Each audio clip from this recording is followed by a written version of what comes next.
we are there to the ultimate final hour of the 5-hour live stream broadcast that I did on August 31st for Overdose Awareness Day, International. This actually starts out with a really big bang theory, so to speak. No, really some heavy hitters in the overdose kind of awareness industry, you could say.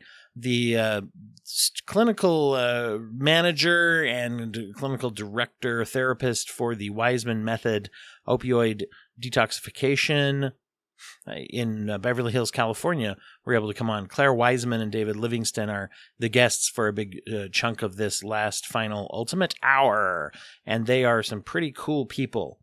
You can listen to them on their podcast. We'll talk about this on here too. Full disclosure, I produced that podcast and co-host it as well. It's a super fun show about questions about drugs, addiction treatment, recovery, and mental health. And we talk about a lot of that here as well. So enjoy this last hour. This was a really fun thing. If you'd like to see some more live streams, I can do more and more of these as the show gets a little bit more established, more presented. So feel free to jump into the Patreon if you'd like to see more of this type of stuff happen at www.patreon.com/brokenbrain.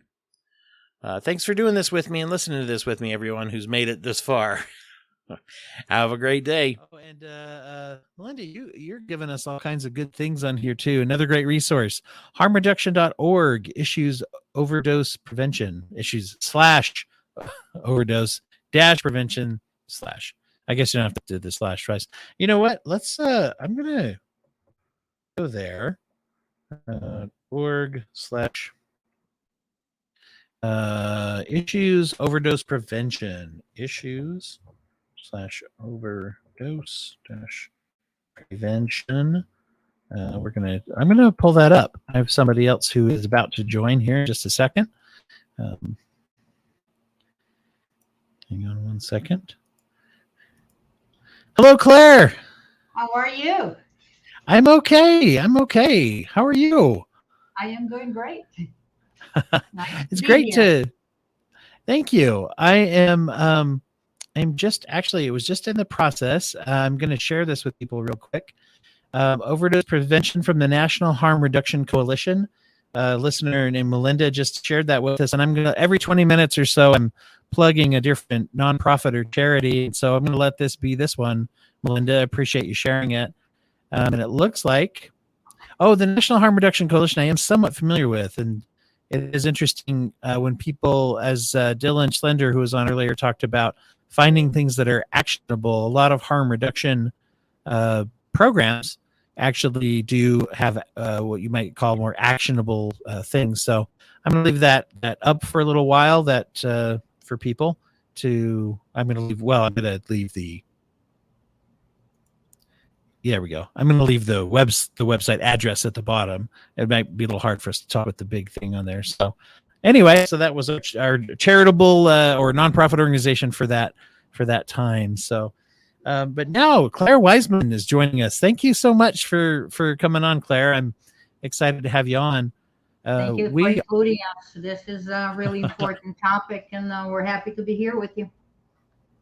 I am I'll say the producer and the co-host. Also, I get to be on it too of the podcast that your organization puts out. The Wiseman Method Detoxification Specialist is your clinic, right? If I got the name right. I hope I would. I've been working with you for a while. And so the wonderful podcast where we address issues of question. We start out with questions, question about addiction and recovery and mental health, and talk about that. So you're actually, I would say, the most qualified expert we've had on today. I've had a few guests jump on to talk about their experiences, but you run the medical detox is your specialty, right? Right. So we specialize really in opioid dependence, so opioid use disorder. Although we are world renowned for detoxification under sedation, that is not all we do, is some of what we do. So what we provide patients that are dependent on opioids is a medically assisted detox, not to be confused with medication assisted detox, because we get them through the withdrawal under medical supervision in the hospital, a full service accredited hospital, and where they can start the Vivitrol or the naltrexone right away to block physical cravings. And then we have Domus Retreat, where David Livingstone, our other co-host, will hopefully have an assessment what the best foot forward for them that are not dependent on opioids anymore is to sustain recovery, and also what can help them with their mental health issues. Excellent. Yeah, and that's one of the things that attracted me to working with you guys in the first place, and that I think is a strength is, as I've stated on before, there's the very individualized approach and kind of a holistic. I feel like that's kind of a buzzword in treatment and in medical sometimes, but I really feel it applies. Trying to address all the needs of somebody health wise.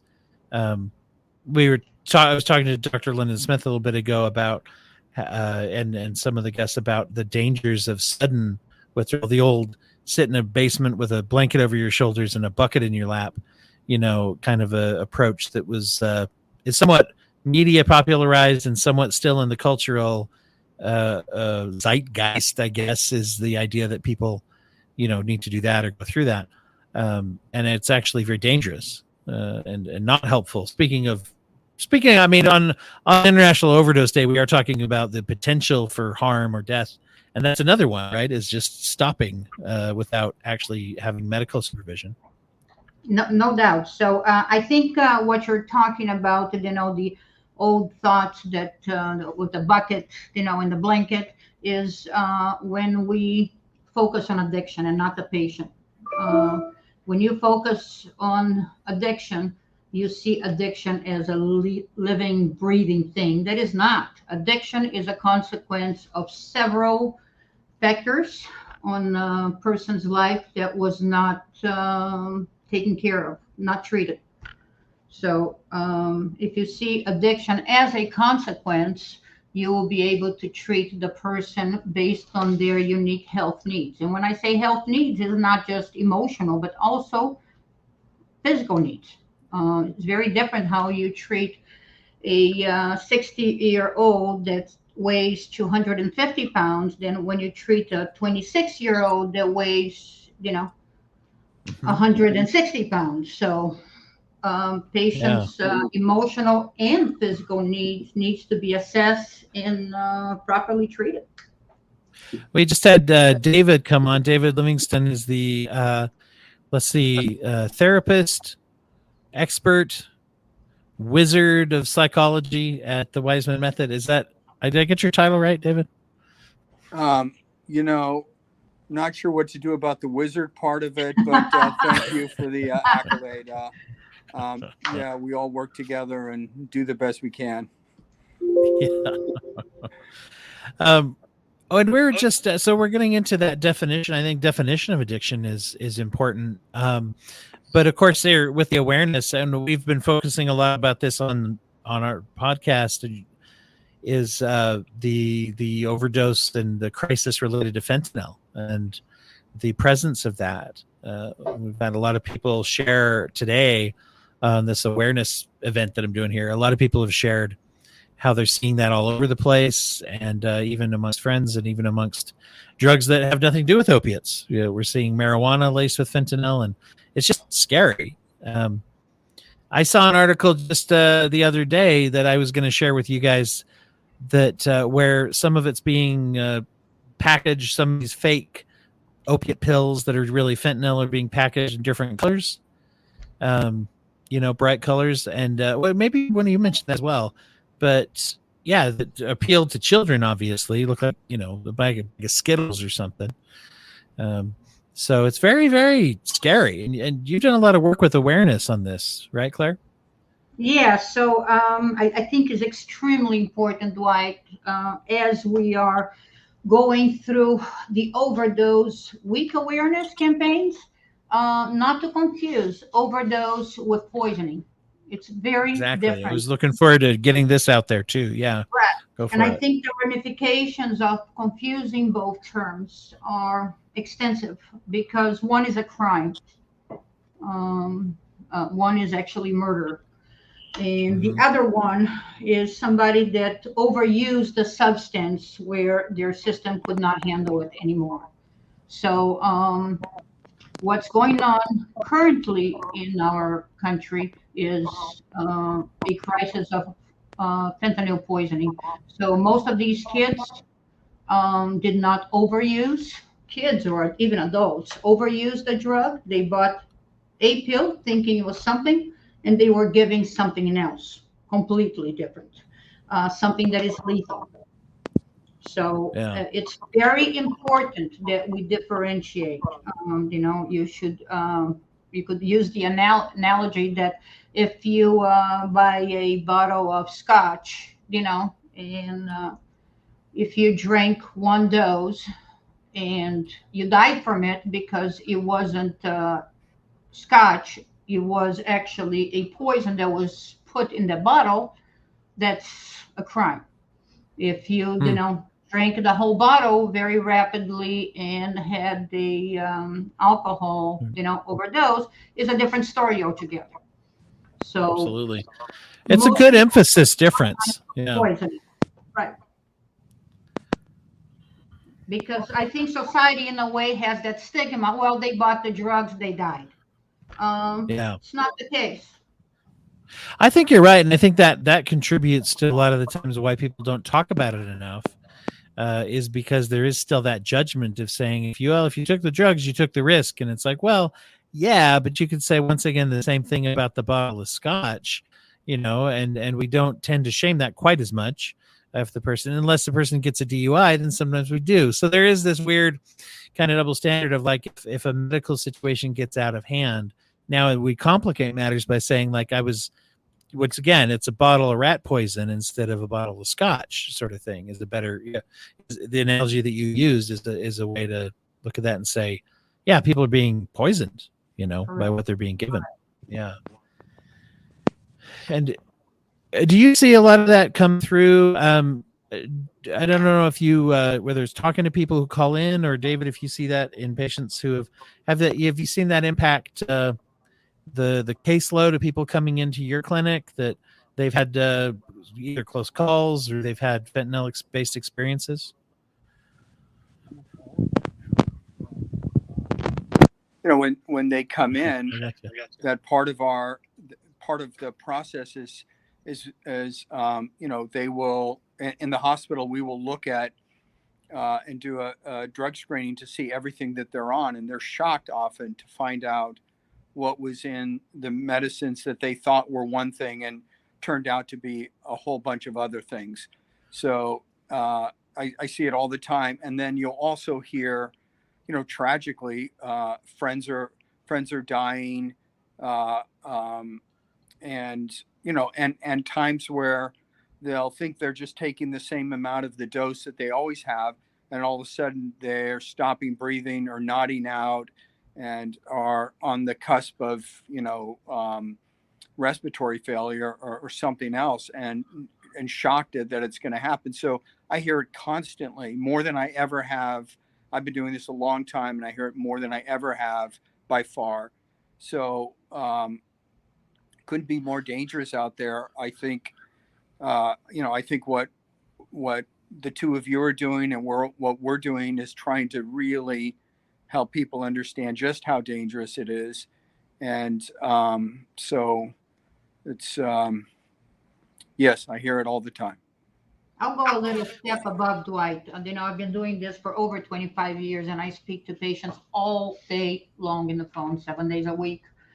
And I have never in 25 years heard not just the amount of people that describe loved ones. I have mothers calling that lost two kids in the last year and a half, and is trying to get treatment for the third kid. But just the mundane way that is spoken about. I have, when they call for treatment, oh yeah, I lost 4 friends this year, I lost 6 last year. It has become like an everyday conversation where at one time was shocking. Now it has become so often that people become, desensitized to what's going on. Yeah. That's the thing too, and that's a fear, along with the shame part that shuts people down from doing anything or sharing things. Then you add the desensitization part where it's like we get used to it, and I mean, and you can see that. I don't know if compassion fatigue is the right term. Some people suffer from that, but I don't know that nationally we have enough coverage or enough awareness to suffer from that nationally. I think we get in other areas, but I do think we also see people get issue fatigue where it's like, okay, awareness here, awareness there. But it's like, we brush over some pretty important things. It's like, this is, and going back to that, killing lots of people.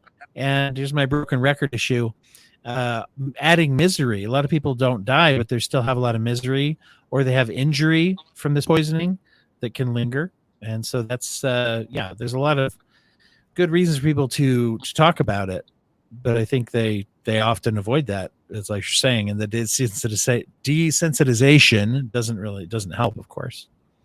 And there's a whole new population. Again, there's the population of the kid that really never had a drug problem, kid that is in college at the dorm and can't sleep, and a friend said, here, I got the Xanax that can help you, or is feeling anxious, and suddenly they're dead. So that is happening more often than not. You're talking about over 300 people a day. Those are the numbers that I see coming out, dying from fentanyl. These are crazy numbers. Yeah, no, exactly. What is it? You had quoted the other day, like 175 people a day. I mean, it's a national health crisis. Right now, I read this morning, 300. But again, there's data coming from everywhere. I think that the 175 data from last year, I think when we get 2022, we are going to be in total shock. But as we spoke in the podcast, the sad part is we get it a year later. So it's what happened. The emergency is not now. Well, and I think too, the numbers, I mean, they're scary. Numbers are scary. I mean, my mom's a math teacher, so, she'll tell you everyone's scared of numbers. But when they walk into her classroom, but, the individualized stories too is something that once again, I wonder if people don't share again because of the shame. I think that's getting a bit better. I hope, but people feeling empowered to share, here is, I read a quote in the beginning when it was talking about one of the charities we highlighted, where the man who started it lost his son. And there's a quote from his son saying, I hope someday that people understand I just have a medical problem. And people like me, I'm not a bad person. Right. And to say to be saddled with not only the health problem associated with the addiction, but the identity of being a bad person because of it, is huge to that. So people don't tell the stories. And let me just say that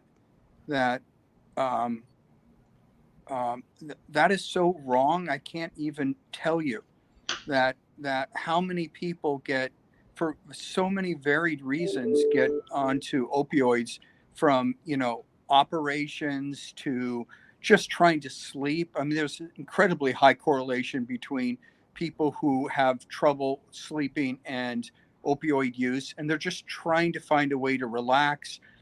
And the drug is, is so fickle in the beginning, because in the beginning people feel so much better, and the downside doesn't kick in. Now, obviously with fentanyl, now you're talking about a whole nother danger level of that, not being true. But so people are genuinely, usually most of the people I meet are trying to just live a better life. They want to function better, feel better. They care about their family. They've got responsibilities. It is so the opposite of people who are bad people. It's people who are trying to live up to what they hope they can be and are having problems and struggles.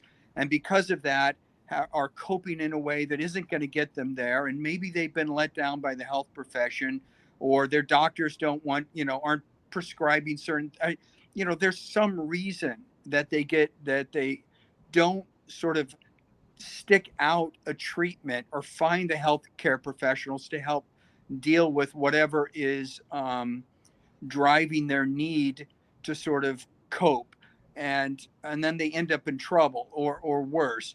So the idea that it's just bad people is actually so untrue. I mean, look, there are bad people who, there are people who don't do good things at times, but it is not necessarily correlated to the use of opioids, not in my experience.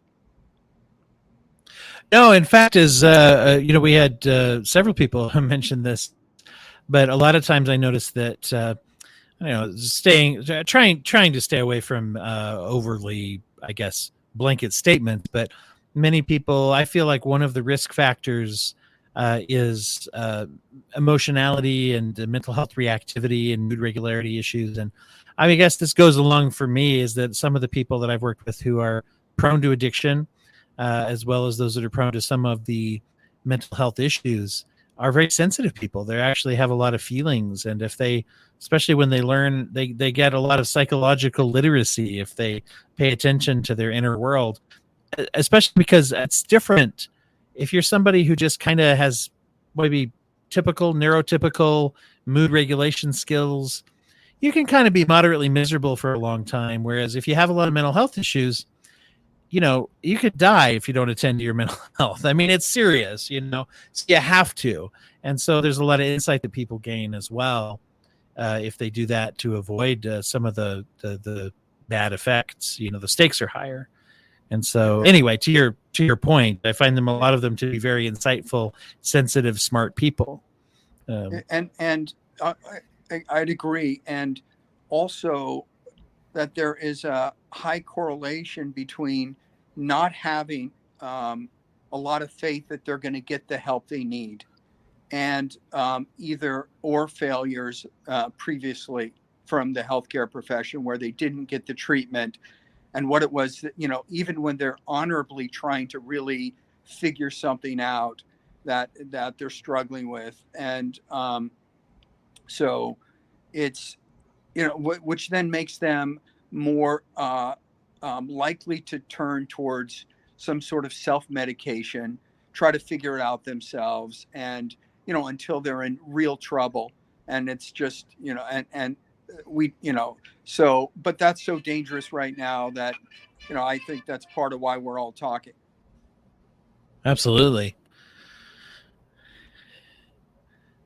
I think it's I end up always repeating the same thing. Addiction is not who you are, is a condition you're suffering from. And I think the moment people understand that is just a condition, and is a condition that is the consequence of several other issues that were not properly attended to, the stigma goes away. It's just a condition, guys. That's all it is. Yeah. Go ahead, Dave. Yeah, and just the last thing, but just to add to that, as soon as you show someone and they can feel a different way forward, a treatment is in place.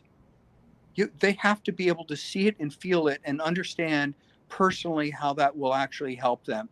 And as that begins to coalesce and they can see that, the chances of them getting in trouble or relapsing go way down.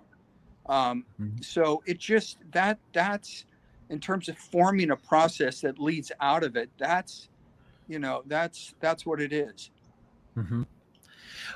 What are your thoughts about what the average person can do in their own life to say, help to, somebody just says like, wow, okay, I get it. I buy in. I care about the epidemic. What can they do before they give up and just plug their ears because they're frustrated and overwhelmed?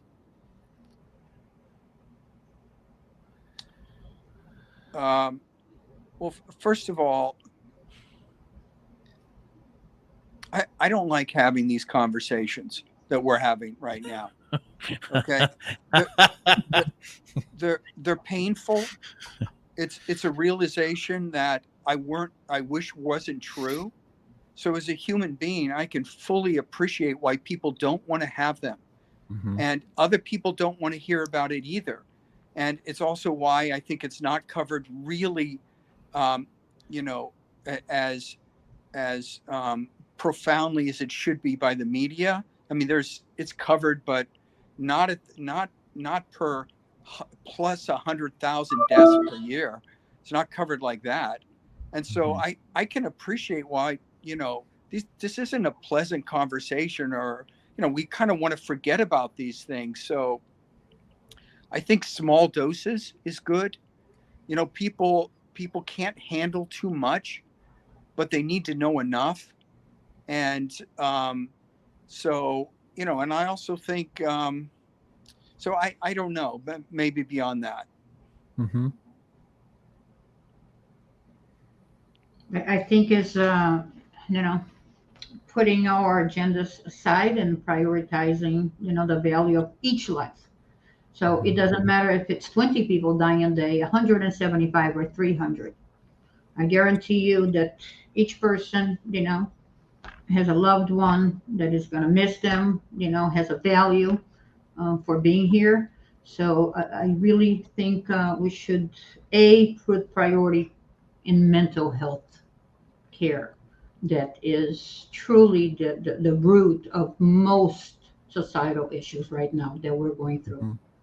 I think we can try to fix here, put money there, give money to people. It's not helping. It's not helping Mm-hmm. because that is not the issue. People are feeling unheard, unseen, lost, insecure about tomorrow, insecure about themselves, and also their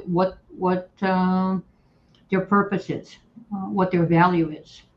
So I think mental health is the number one issue in this country that we constantly ignore. It occurs to me one of the things that is actionable in our lives is how do we talk about it? How do we talk about mental health? And do we make it available for people who we have some control over that for, like our kids, for example? Do we take them in when they need some help, when they're having a hard time? Do we support them in getting medical treatment? Do we, when a loved one tells us, oh, I think, you know, I was diagnosed with this recently, do we say, oh, I don't know if you have that? Or do we say like, wow, oh, good for you, you know, you're getting some treatment? When someone, I had a colleague a long time ago who was really good about this. Whenever he heard about anyone going into the hospital for psychiatric reasons, he would say the first thing he'd ask is, how are things going? But somewhere in that first little initial encounter, he would always say, well, good for you. I'm really proud of you.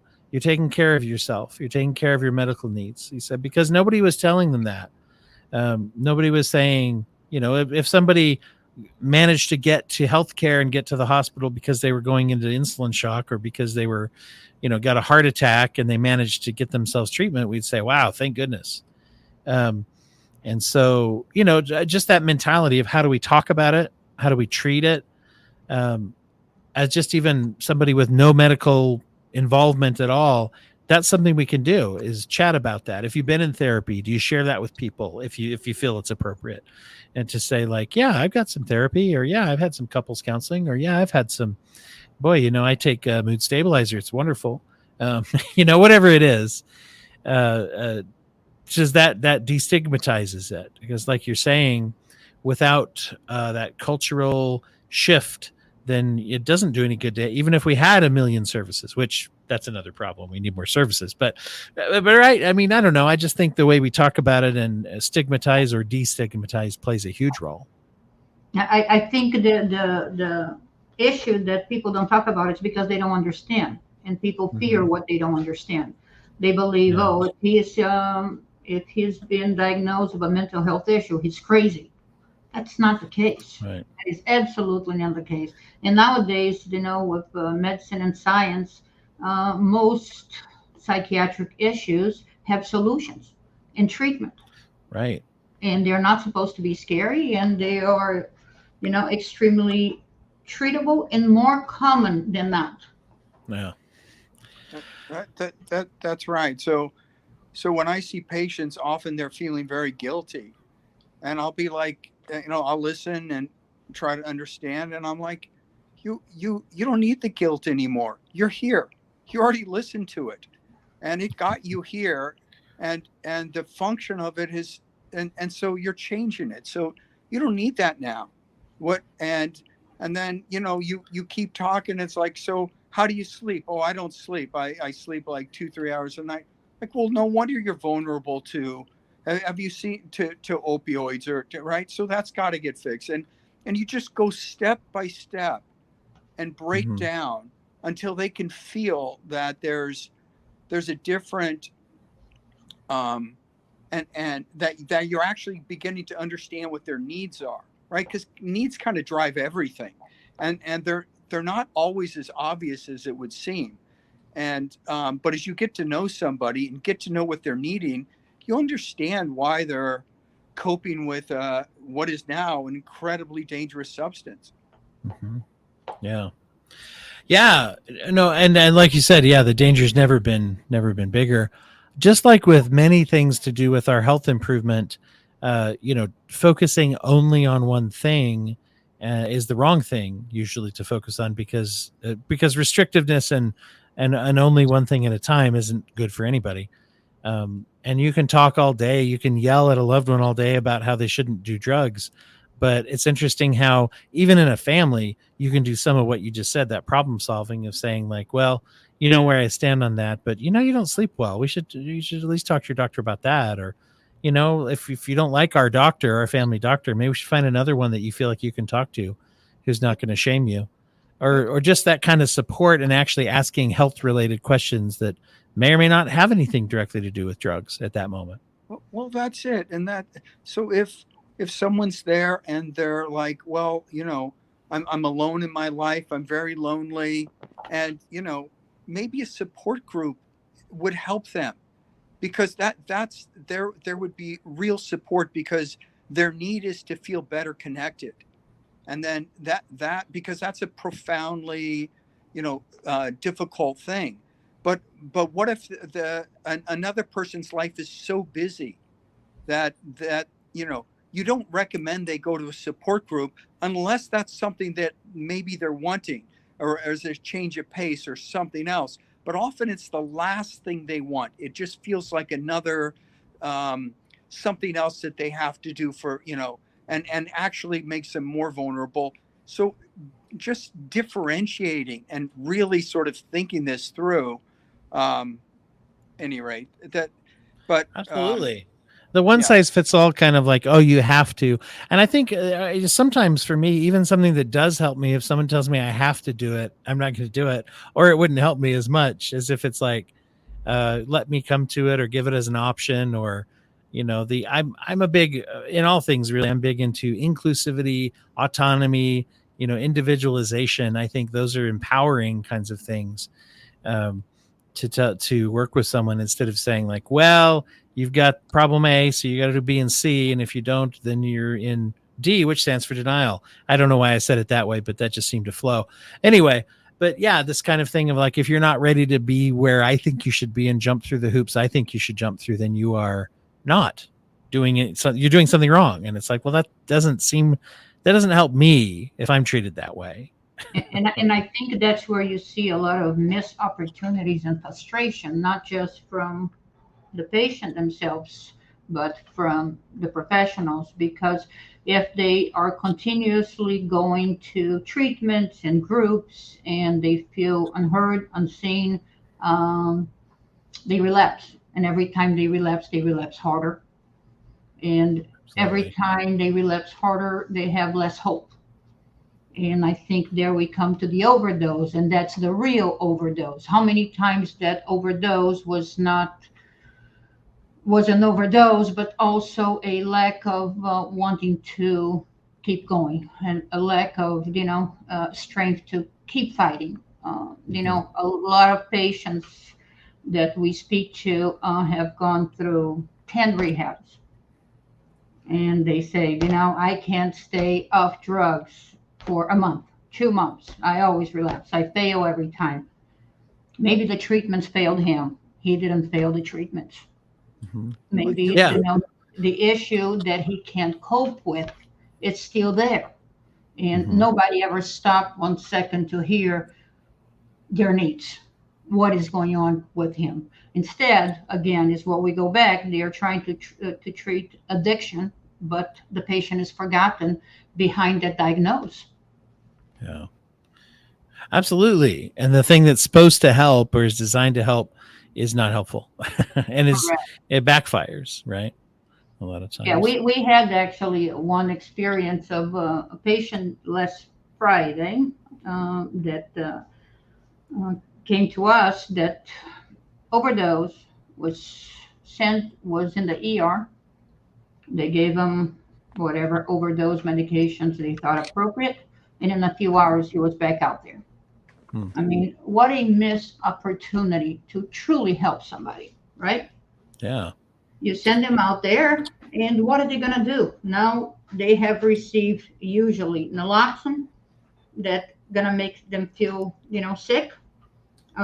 You throw them out there 2 3 hours later without any emotional assessment, without allowing them at least to recover from the overdose. So the normal thing for them to do is try to get medication so they don't feel as bad as they feel in the moment. Mhm. Yes, yes. I've got to say goodbye. Thank you for including me today, and we will all talk again. I know. No, that's yes. I know we will, and thank you, David. It's Maybe. always good. They say it's better to do something than talk about doing something. So I know you're going to go treat someone. So appreciate you being here. Thank you. Yeah, thank you. All Thanks, right, take David. care. Okay. All right, bye. Yeah. Bye. But it's talking about the whole system, in the midst of a crisis of people being poisoned, people overdosing. We would think that the system would change a bit to be more effective. You would, yeah, you'd hope. I mean, what is it? I think you made this analogy once. It's like what, like two jumbo jets crashing with full fatalities every day, basically, Mhm. something like that. I mean, we're talking in the hundreds, and I don't know how many people they're fitting. I think they're fitting more people They are. on planes than they used to, based off of when I've flown on them. But so maybe less planes than it used to be. But still, I mean, that's like if that was literally planes crashing, we'd be talking about we're not flying anymore until something Correct. changes, right? So, yeah, Right. so yeah, it's a something that you're big on, and remind me of the hashtag that you started because you're big on using social media in a healthy way to spread awareness. So the hashtag is stop the silence.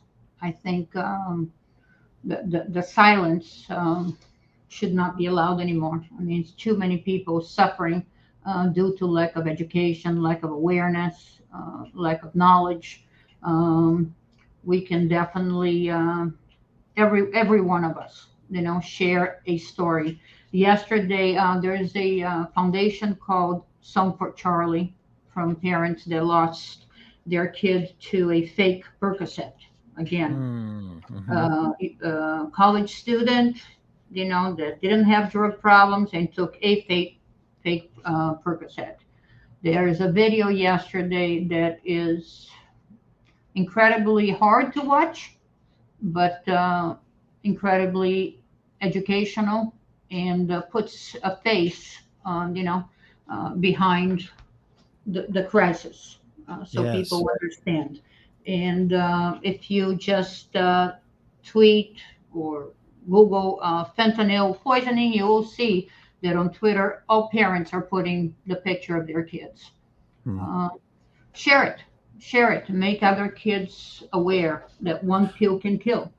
Right. And that's well, and that goes to what the before about when I was saying about numbers. I don't remember if I finished that thought, but the the stories of specific people is actually what makes a bigger difference. People attach emotionally, and they understand, like, okay, wow, 175 people a day, a person every 8 minutes or 9 minutes or so dies of this. That's overwhelming. That's shocking. I care. But when I say, oh wait, I know that my kid's that old, or gosh, my child is also wonderful and beautiful, and you see that. I'm pulling up here. You had mentioned, and this feeds into our I skipped the last 20-minute alarm about charity, but this one is Song for Charlie, right? About someone, and once again, this one-time use death. To, like, as far as we know, so a lot of these individuals don't have a history. It's just, so to say, and not that makes any death worth more or less than the other, but it's like, it just shows how it's more dangerous than it's ever been. Yes, yes. And coping, people are having a hard time with coping skills. You got to remember, we were locked up for 2 years. Yes. A lot of things surfaced during those 2 years. We are living so many crises in one time. Yeah. For us as adults, is extremely hard, but for young adults that are just starting their life, and the future seems so, unstable. Yeah.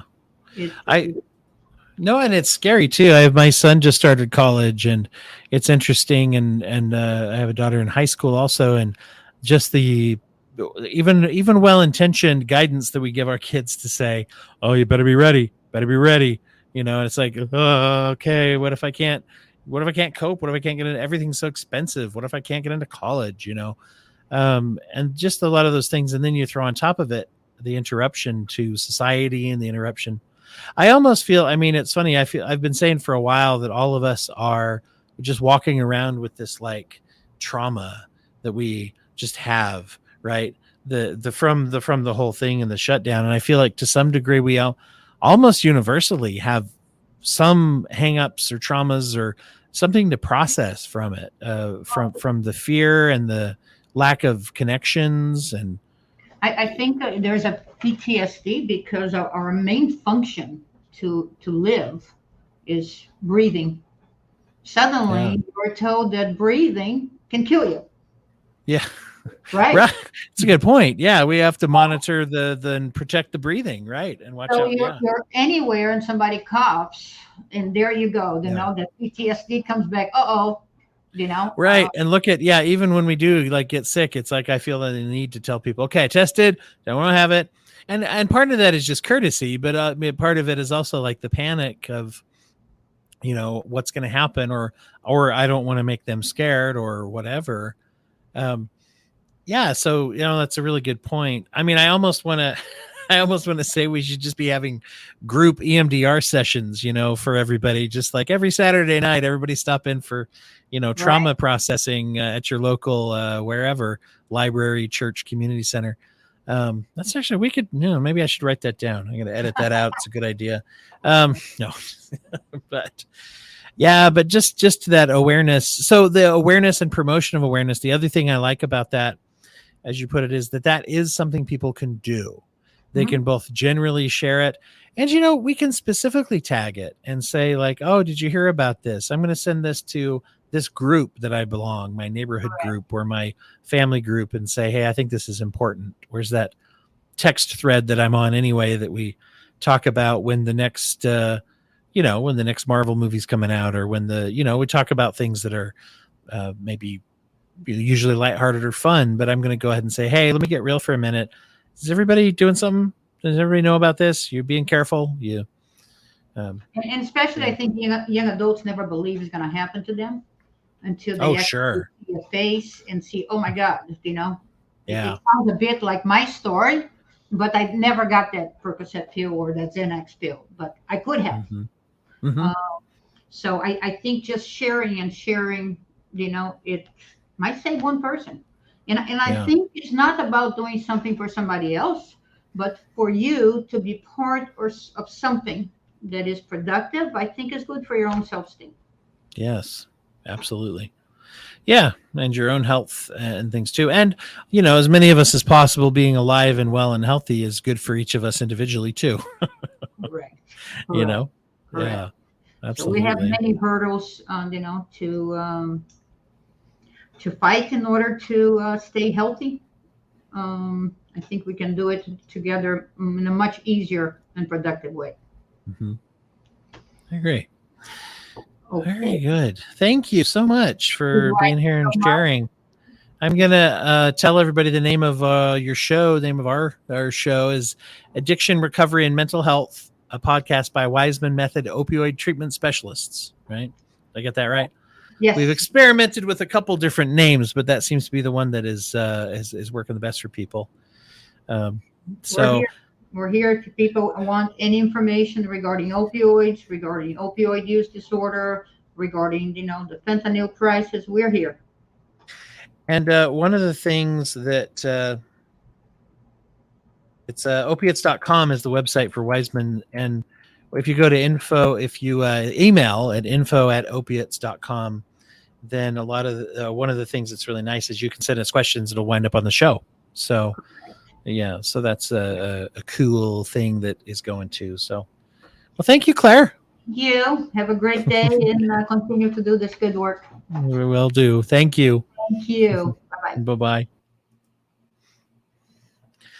All right. Well, that was Claire and David, and we're so glad that they were able to join. Actually, so glad to have all of the people that have come on and joined. We're coming up in the home stretch here of the last few minutes. I had a goal of going up until the end of this hour, and so all those of you that have joined in have helped to make that possible.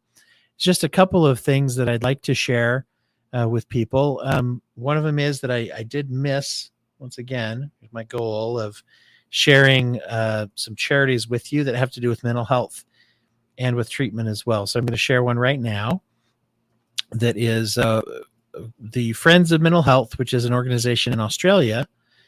And you can see here, they have there we go. On their main site, it talks about the, oops, take that off. There we go. So you can see the Baraka Medical Center, Baraka. I don't know if I'm saying that right. Apologies to all those of you listening who work there. I assume that it's on a big screen there right now, what we're doing. Anyway, a multi-purpose health center. There's 1,200 beds in that facility. And one of the things that's very cool about this is that the Friends of Mental Health is a nonprofit in Australia, and that they do work a lot with many different projects. My understanding from reading this is that they do also cater to Indigenous individuals as well, and not exclusively, of course, but working on that and the diversification of treatment, which is important anywhere that anywhere you go in any form of treatment. But my understanding too is very important for Australian culture, just very similar to the U.S. culture in that regard, to where it's some very unique racial realities and diversity realities in that part of the world, same as we do. And so I'm glad to see that be a part of it. So that's Friends of Mental Health. Whoops, need to pop up give y'all the website as well so that you can see that for a minute. It's Friends of Mental Health GH.org. And this one shows /project, but it's Friends of Mental Health GH.org as the website for that as well. So we're going to put that up. There we go. Great. There's a lot of different things. One of the things that you can do, let me touch on a few things. Actually, I'm going to come back to that. I want to mention first just a couple things that you could keep in mind as you are working with these kinds of things. As you're working with addiction, one of the things that I mentioned earlier a long time ago was the term addict. Some people like the term because it helps them to feel empowered and take ownership of their problem. Some people don't like the term because they feel that it is reductive to who they are as a person, or that it forces upon them an identity that they don't maybe agree with, or that they're not sure if that's helpful to them. My take on that as a therapist is that the most important thing about any term that you use is what it means to you personally. And if you identify as an addict and it helps you and moves you towards health and well-being, great. If you identify as substance user, former substance user, someone who struggles with addiction, or any other term, and that empowers you to move towards health and safety and well-being, then that's great too. We've talked a little bit today also about harm reduction, and I think we've touched enough on it that you can pick up from context if you hadn't heard of it or what it is. But I have a bias towards harm reduction, to be honest with you. Abstinence is also a healthy goal, which is, by the way, in my definition, included under the umbrella of harm reduction. Harm reduction I find to just be a bit more empowering to the individual. However, if you're in a program that's abstinence-based, usually it's because, hopefully, if it's for healthy reasons, it's because you found that that's what you need as a person. And there you go. You found your goal. And the thing about a goal of abstinence from the substance is it is rather simple. If it's simpler, not easier, but simpler, rather than finding the balance of what is and isn't a permissible for me level of use, or anything like that. So that's hard. Both of them are hard, I should say. One may be more complicated, one may be more simple. Maybe I'm being reductive by saying that. But so I'm not married to any of those terms, but an abstinence only, to me, the only problem with it is that it's restrictive. Whereas I think there needs to be some understanding. It helps to have some understanding that there's different people with different goals. And if you don't appreciate that, they're probably not going to talk to you if you don't appreciate their right to set goals. So that's some terminology stuff that you just may be aware of. And I would encourage you, if it's someone in your life you're supporting and they don't want to embrace the term of addict and they don't want to go to 12-step groups, don't push it, but encourage them to do something else instead. Don't just do nothing instead. And some of the organizations we've shared, you can go to HAMS online. It's free. You can go also to basically therapy and talk about that. There's also things called rational recovery. That's worth a Google. That's a different alternative. None of these are mutually exclusive too. You can go to 12 steps and do the other things as well. It's good to find the balance of what works best for you personally. So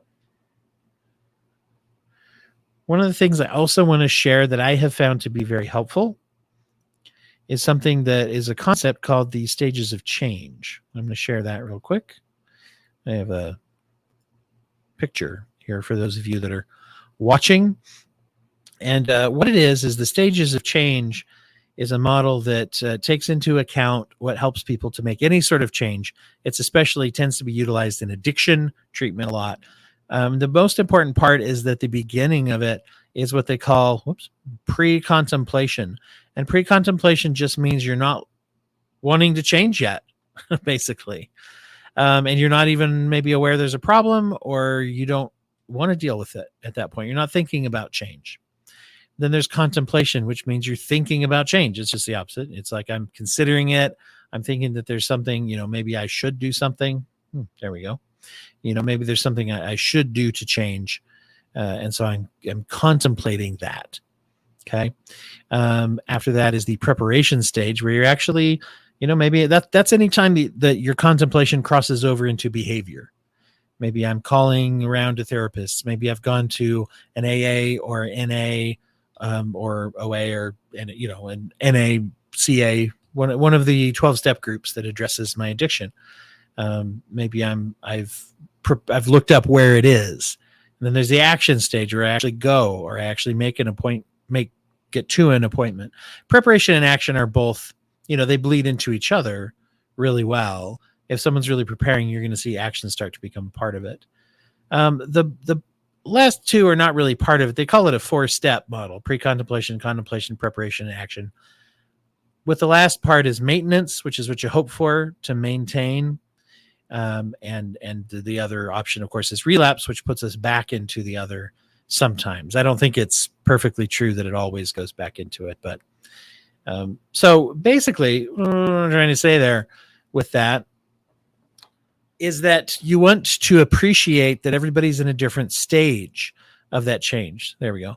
You want to appreciate that if someone is in a pre-contemplative state, you can't expect them to take action the next day. If someone is just contemplating and they're thinking about it, and you push them and act as if they're in action, or even if they're in maintenance, that, boy, this is not a problem anymore, right?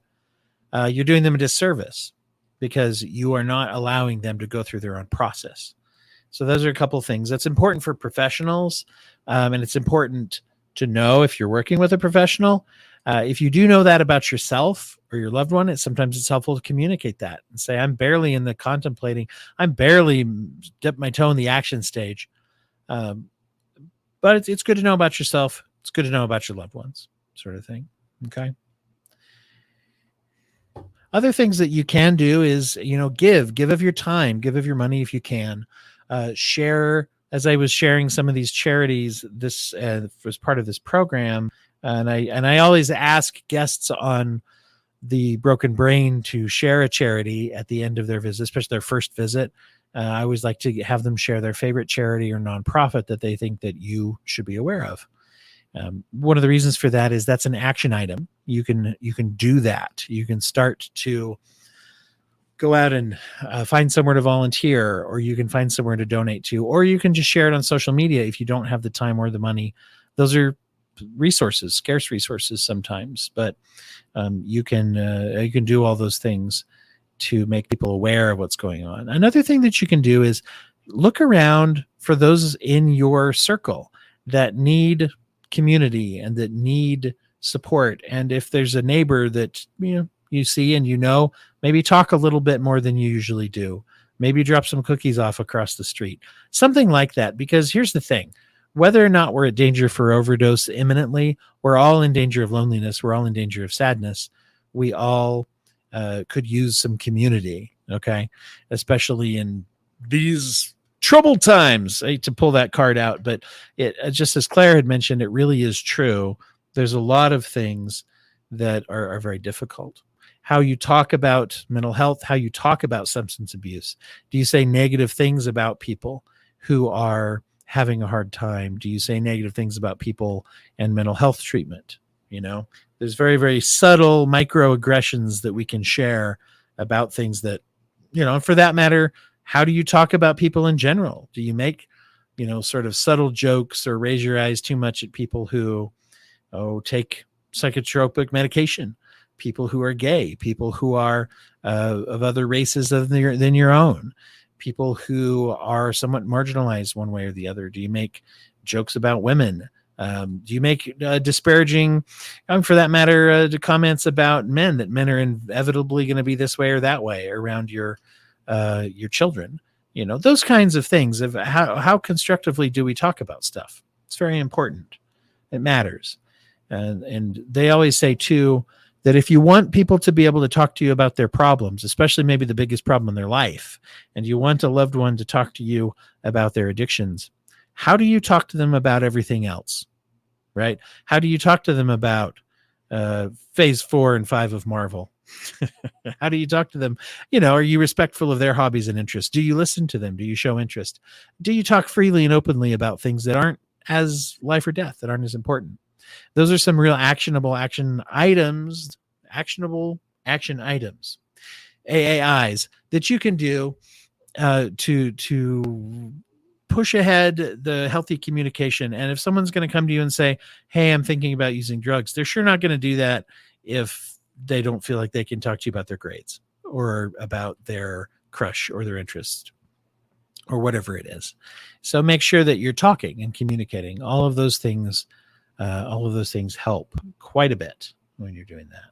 So I want to really thank everybody who has listened to this, whether you are listening live, whether you've commented or hit like or shared or anything like that, or if you're watching it after the fact. It runs on Facebook, I think, for a week or so.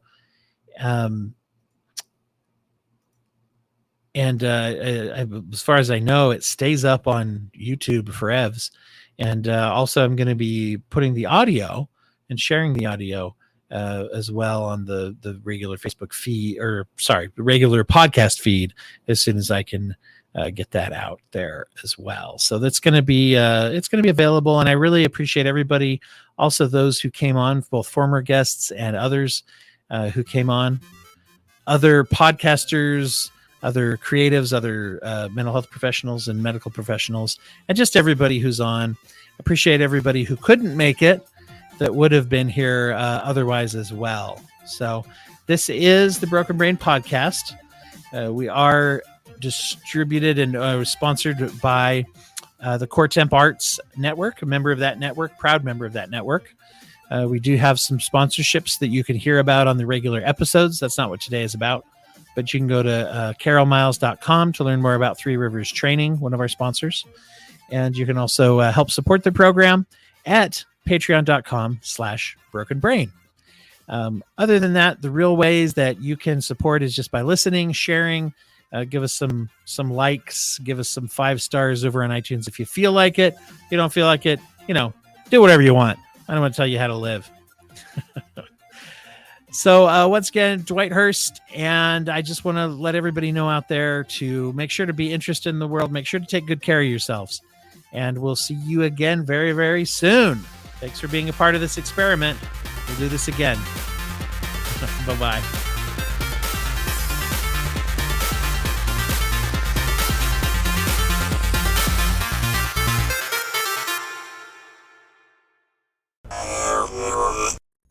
Thank you for listening to the Core Temp Arts Podcast Network. To listen to more Core Temp Arts shows, visit coretemparts.com.